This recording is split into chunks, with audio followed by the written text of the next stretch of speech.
नमस्कार दोस्तों, आज हम बात करेंगे एक ऐसे दिन की जो भारत के इतिहास में एक काले धब्बे की तरह दर्ज है।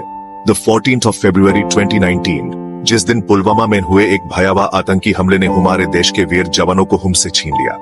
यह सिर्फ एक घटना नहीं थी, बल्कि मानवता पर एक क्रूर प्रहार था। आज हम इसी घटना की तह तक जाएंगे, इसके पीछे के षड्यंत्र को समझेंगे और जानेंगे कि कैसे भारत ने इसका मुंहतोड़ जवाब दिया। दोस्तों, डेट थी the 14th of February 2019, Valentine's day, प्यार का दिन, जश्न का दिन। लेकिन जम्मू कश्मीर के पुलवामा में इस दिन कुछ ऐसा हुआ जिसने पूरे देश को झकझोर कर रख दिया। दोपहर के करीब 3 बज रहे थे। सड़क पर सीआरपीएफ के जवानों का एक काफिला अपने नियत स्थान की ओर बढ़ रहा था। 78 गड्डियों का यह काफिला जम्मू से श्रीनगर जा रहा था, जिसमें हमारे देश के 2500 से ज्यादा जवान सवार थे। अचानक एक जोरदार धमाके ने सन्नाटा तोड़ दिया। धरती हिल गई, मनो आसमान फाट गया हो। धूल का गुबार छा गया, जिसके छतने पर जो नजारा सामने आया वो रूह कंपा देने वाला था।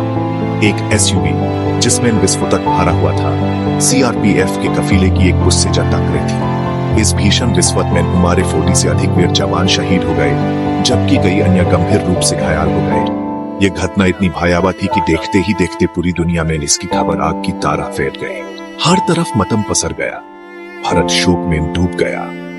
मां भारती के सपूतों पर यह कायरतापूर्ण हमला किसी को हजम नहीं हो रहा था।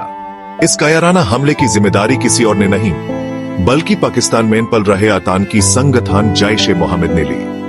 इस संगठन का सरगना मसूद अजहर पहले से ही भारत के लिए सरदार बना हुआ था। इस हमले को अंजाम देने वाला आत्मघाती हमलावर आदिल अहमद दार नाम का एक 22 साल का नौजवान था, जो जैश-ए-मोहम्मद का कट्टरपंथी आतंकवादी था। लेकिन दोस्तों, यह सिर्फ आदिल अहमद दार की करतूत नहीं थी। यह साफ था कि इसके पीछे एक बहुत बड़ी साजिश रची गई थी। सबूत इशारा कर रहे थे पाकिस्तान की खुफिया एजेंसी आईएसआई की शिप पर।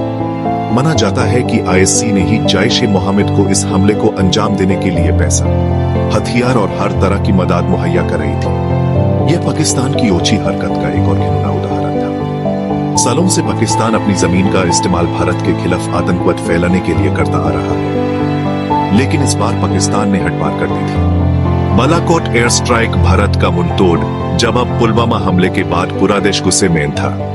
सरकार पर कार्यवाही का दबाव बन रहा था और भारत ने दुनिया को दिखा दिया कि वो अपने वीर जवानों का बदला लेना जानता है। The 14th of February के ठीक 12 दिन बाद, The 26th of February को भारतीय वायुसेना ने पाकिस्तान के खिलाफ एक ऐतिहासिक कार्यवाही को अंजाम दिया।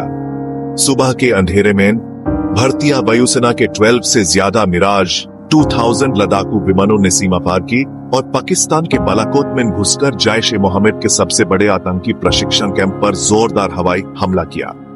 यह कार्यवाही इतनी तेज और सटीक थी कि दुश्मन को संभालने का भी मौका नहीं मिला। बालाकोट एयर स्ट्राइक में जैश-ए-मोहम्मद के कई आतंकी मार गिराए गए, जबकि उनके प्रशिक्षण कैंप को जमींदोज कर दिया गया। भारत ने साफ कर दिया कि वो आतंकवाद के खिलाफ किसी भी हद तक जाने को तैयार है।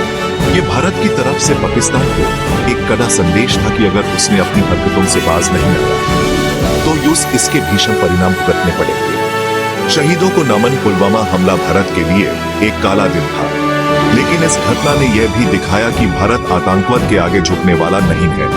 हमारे वीर जवानों ने अपने प्राणों की आहुति देकर यह साबित कर दिया कि वे देश की रक्षा के लिए किसी भी बलिदान के लिए तैयार हैं। आज हम उन सभी शहीदों को नमन करते हैं जिन्होंने देश के लिए अपना आज कुर्बान कर दिया। उनकी शहादत हमें हमेशा प्रेरणा देती रहेगी। अगर आपको ये वीडियो पसंद आया हो तो इसे लाइक और शेयर जरूर करें और ऐसे ही इंटरेस्टिंग और जानकारी से भरे वीडियोस देखने के लिए हमारे चैनल को सब्सक्राइब करना न भूलें।